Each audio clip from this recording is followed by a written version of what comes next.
In today's video, I'm going to teach you how to turn off camera face tracking on Zoom. If your camera keeps subtly zooming, panning, or following your face during calls, that's usually Zoom's auto-framing feature at work. It can be handy, but it can also feel distracting, especially if you prefer a steady, fixed shot. Let's walk through how to turn it off quickly and confidently. Start on your Zoom dashboard. This is the main home screen you see when you open the Zoom app and sign in. Look for the small gear icon near the bottom left of the screen. That gear opens your settings. Go ahead and click it to bring up Zoom's settings window. If your layout looks a little different, don't worry. Zoom updates can move things around slightly, but you're looking for the same gear icon that represents settings. Inside settings, head to the Video and Effects section. This is where Zoom groups all your camera options, visual tweaks, and enhancements. You'll see your camera preview here, along with options that control how you appear on screen.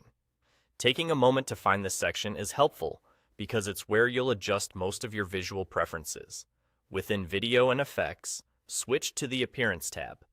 Think of the Appearance tab as home base for how you want your video to look and behave. This is where you'll find the option that controls face tracking. It may appear as auto-framing. Some devices or versions may label it slightly differently, like face tracking or center framing, but the function is the same. It automatically reframes your shot to keep you centered. Now, disable auto-framing. Simply turn the switch off or uncheck the box next to auto-framing. Once you do, Zoom will stop trying to follow your movements and will keep your camera view fixed. There's no save button needed here. Zoom applies the change immediately. If you move around a bit in your chair, you should notice the frame no longer shifts to keep you centered. If you don't see auto-framing in the Appearance tab, that's okay.